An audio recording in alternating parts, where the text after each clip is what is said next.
Hello student, it's your bio classes and today we will discuss the last topic of the creation, that is hemodialysis. So let's discuss the topic. See what is hemodialysis. Hemodialysis is also called spilled hemodialysis. Simply it's also called dialysis. हम simply से dialysis भी कहते हैं. It helps to purifying the blood. ये एक process है hemodialysis जिसके through blood को प्योरीफाई किया जाता है किसी भी पेशेंट के, जो पर्सन सफ़र कर रहा है इस प्रॉब्लम से कि उसकी किडनी फेलियर हो गई या किडनी वर्क नहीं कर रही प्रॉपरली। तो इस केसेस में जहाँ पे किडनी प्रॉपरली वर्क नहीं करती है और ब्लड का फिल्ट्रेशन अच्छे से नहीं हो पाता है, वैसे पेशेंट्स में ये हेमोडायलिसिस किया जाता है। It is a way of cleansing the blood of toxic extra salt and fluid through a dialysis machine. That means एक डायलिसिस मशीन, एक मशीन के थ्रू इस ब्लड को प्योरीफाई किया जाता है, क्लीन किया जाता है। और यहाँ पे प्रॉपर मेंटेनेंस होना चाहिए, केमिकल बैलेंस हो, प्रेशर का बैलेंस हो या कुछ भी हो, यहाँ पे प्रॉपर बैलेंस होना चाहिए। It help to maintain proper chemical balance such as potassium, iron, sodium, chlorine and keep blood pressure under control. That means blood pressure के कंट्रोल के साथ इन सब आयनिक फॉर्म्स का जो भी बैलेंस है ये प्रॉपर वे में होना चाहिए, अदरवाइज इंटरनल प्रॉब्लम हो सकती है। क्योंकि हीमोडायलिसिस के कुछ साइड इफ़ेक्ट्स भी हैं इन दैट केस कि कुछ प्रॉब्लम, अगर किसी को सूटेबल नहीं है, किसी को सूट नहीं किया तो प्रॉब्लम होती है। किडनी जिनकी फेल हो गई है, जैसे दो किडनी होती है present, a pair of kidney present रहती है हमारे बॉडी में, अगर एक किडनी वर्क नहीं कर रही है तो दूसरी वर्क करती है। और इन दैट केसेस कि अगर किडनी में प्रॉब्लम हो रही है फिल्ट्रेशन प्रोसेस में तो हीमोडायलिसिस किया जाता है। और इस टेक्नोलॉजी को जहाँ पे लॉट्स ऑफ कॉम्प्लिकेशंस आ रहे हैं और कॉम्पनसेट किया जा रहा है इस सिचुएशन को, तो उसे हम डायलिसिस कहते हैं। मशीन जिससे हम जिसे फ़िल्टर कर जो हम फ़िल्टर कर रहे हैं ब्लड को, उसको डायलाइज़र या आर्टिफिशियल किडनी भी कहा जाता है। एक्सेस वाटर साल्ट को रिमूव करना और इलेक्ट्रोलाइट जो आयनिक फॉर्म्स अभी बताया गया, सोडियम, पोटेशियम, ये सब, इसके इलेक्ट्रोलाइट्स को बैलेंस करना और बॉडी से वेस्ट मेटाबॉलिक को एक्सपेल्ड आउट करना, ये सारे प्रोसेसेस इसमें इन्वॉल्व है। और जो ब्लड से वेस्ट मटेरियल रिमूव हो रहे हैं वो सेमी परमेबल मेम्ब्रेन के थ्रू होते हैं। तो यहाँ पे भी मशीन में इस चीज़ का ध्यान रखा जाता है कि पूरी इम्प्योरिटीज़ जैसे हैं वो अच्छे से डायलिसिस में निकल जाए। सी डायलिसिस होता कैसे है, इसका मेन टॉपिक बता दे रही हूँ। पूरा प्रोसेस हम डायग्राम में डील करेंगे। Hemodialysis, in hemodialysis blood is remove from the body, body से ब्लड को रिमूव किया जाता है and then filtered through a dialysis machine. एक आर्टिफिशियल किडनी जिसे कहा गया डायलिसिस मशीन, या जो हम डायलिसिस के लिए मशीन यूज़ करते हैं उसमें से पहले पेशेंट के ब्लड को निकाला जाता है, उसमें डाला जाता है and then filter the blood and return to the body, फिर फिल्टर करके बॉडी में रिटर्न बैक कर दिया जाता है। ये जो हीमोडायलिसिस है ये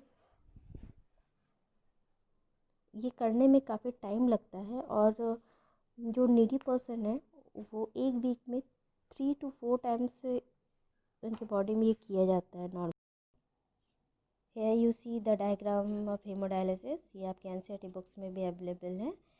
जो आप हीमोडायलिसिस मशीन को जब आप देखोगे तो वो काफ़ी कॉम्प्लिकेटेड है, बट वो जिस थ्योरी पे और जिस थीम पे वर्क करता है वो यहाँ पे डिनोट किया गया है, बताया गया है। उसका जो मेन थीम है ये यहाँ पे मेंशन किया गया है। Here you see कि पेशेंट्स में दो ट्यूब लाइक स्ट्रक्चर बताए गए हैं, जिसमें से एक पेशेंट से के अंदर से ब्लड को शक कर रहा है और मशीन में डाल रहा है, और दूसरा मशीन से ब्लड को पेशेंट में वापस डाल रहा है। तो इसी चीज़ को भी हमें डिस्कस करना है कि कैसे वो यूटिलाइज़ किया जा रहा है। पेशेंट में से जो फर्स्ट ट्यूब है ये ब्लड को मशीन में इन करते हैं, उन्हें निकाला जाता है, ब्लड पेशेंट से निकाल के मशीन में पोर किया जाता है, डाला जाता है। ये जो मशीन देख रहे हो रेड कलर का जो ट्यूबलाइक स्ट्रक्चर, ये ट्यूबलाइक स्ट्रक्चर, ये इसमें से ही ट्यूबलाइक स्ट्रक्चर से ही ब्लड फ्लो करके आगे की तरफ जाते हैं। और जो येलो कलर का आप डायग्राम देख रहे हो ये डायलाइजिंग सॉल्यूशन को डिनोट कर रहा है। रेड ट्यूब लाइक स्ट्रक्चर्स में ब्लड फ्लो कर रहे हैं, और जो येलो कलर का ये जो स्ट्रक्चर्स देख रहे हो जस्ट साइड में उसके बीच में जो है ये डायलाइजिंग सॉल्यूशन है। डायलाइजिंग सॉल्यूशन की ज़रूरत हमें क्यों पड़ती है? एज यू नो कि जब ब्लड बॉडी से बाहर की तरफ फ्लो करता है या फिर जैसे इंजरी हो जाती, चोट लग जाती, तो जैसे ही ब्लड बॉडी से बाहर निकलता है वो क्लॉट कर जाता है, ब्लैक किड्स की तरह जम जाता है। तो ये जो बॉडी से वो बाहर की तरफ क्लॉट कर रहा है फ्लो करने के बाद, उसे प्रिवेंट करने के लिए डायलाइजिंग सॉल्यूशन की ज़रूरत पड़ती है कि पेशेंट की बॉडी से जब हम ब्लड को इस मशीन में पोर्ट करते हैं तो ये ट्यूबलाइक स्ट्रक्चर में फ्लो करते समय हमें कहीं ना कहीं वो क्लॉट ना कर जाए, इस चीज़ को ध्यान रखा जाता है। और जैसे ही वो मशीन में इन करेगा डायलाइजिंग सॉल्यूशन उसमें यूज़ किया जाएगा। एक डायलाइजिंग सॉल्यूशन का नाम मैं यहाँ बता दूँ, दैट इज़ हैप्रीन। हैप्रीन एक टाइप का डायलाइजिंग सॉल्यूशन है जिसे यूज़ किया जाता है नॉर्मली ब्लड की क्लॉटिंग को प्रिवेंट करने के लिए। और इस मशीन में ही सेलेक्टिवली परमेबल मेम्ब्रेन को यूज़ किया गया है। जैसे कि जानते हो कि ये जो सेलेक्टिवली परमेबल मेम्ब्रेन वो मेम्ब्रेन होते हैं जो सेलेक्ट करते हैं सब्सटेंसेस को। तो जब ये ब्लड फ्लो कर रहा है ना इस ट्यूबलाइक स्ट्रक्चर्स में, तो वो अपने सब्सटेंसेस को जिसे उसकी ज़रूरत है वो उसे अपने ब्लड में ही रखता है। और ये जो ट्यूबलाइक स्ट्रक्चर है ये सेल मेम्ब्रेन की तरह बनाए जाते हैं। जब डायलाइजिंग सॉल्यूशन इसके आसपास से फ्लो कर रहा है तो ब्लड क्या करता है, जिस चीज़ को उसकी ज़रूरत नहीं है वो डायलाइजिंग सॉल्यूशन उसे डिज़ोल्व करने लगता है। वो जैसे पार्टिकल्स के बेसिस पे, जैसे नॉर्मली आप ये समझ सकते हो कि पार्टिकल्स छोटे होते हैं बड़े होते हैं, जो स्मॉलर पार्टिकल्स है वो डिज़ोल्व सब्सटेंसेस जब ब्लड में डिज़ोल्व हो सकते हैं। लार्जर पार्टिकल्स को सेलेक्ट कर लिया जाता है। आप ऐसा समझ सकते हो कि जो भी वेस्ट मटेरियल्स हैं वो वैसे सब्सटेंसेस डायलाइजिंग सॉल्यूशन में मिक्सअप हो जाते हैं, वैसे ही डायलाइजर्स को यूज़ किया जाता है।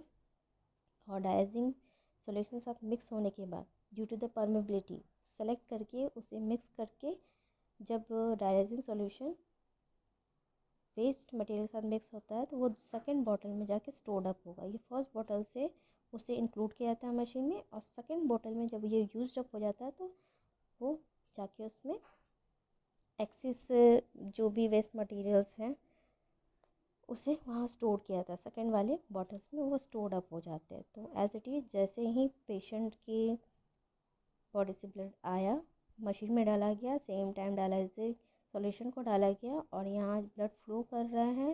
फ्लो करते साथ डायलाइजिंग सॉल्यूशन के साथ वो मिक्सअप भी हो रहे हैं waste material due to the permeability. और डायलाइजिंग सॉल्यूशन सेकंड बॉटल में जाके स्टोर अप हो रहा है, जो यूज्ड डायलाइजिंग सॉल्यूशन है वेस्ट वाला। और उसमें जो प्यूरिफिकेशन हुआ है मशीन में, जो प्यूरिफाइड अब ब्लड है वो वापस से अब पेशेंट की बॉडी में पोर्ट कर दिया जाता है, डाल दिया जाता है। एज अ होल ये थीम है पूरा डायलाइजिंग मशीन का।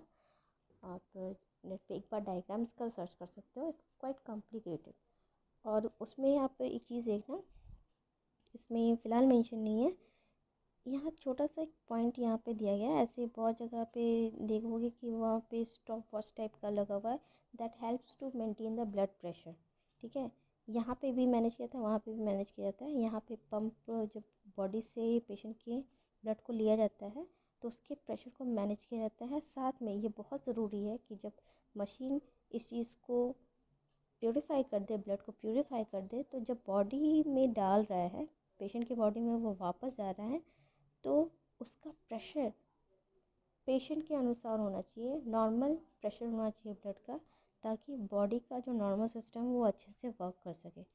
तो दोनों तरफ इसलिए ही प्रेशर पंप लगाए जाते हैं, प्रेशर मशीन लगाई जाती है कि उसका जो पंपिंग प्रेशर है, ब्लड का जो पंपिंग प्रेशर है आर्टरीज में जो फ्लो का प्रेशर होना चाहिए वो बहुत अच्छे से मैनेज्ड रहे। That is the whole topic of the hemodialysis. Hope so topic समझ में आया हो and note it down, ask if any question. Thank you.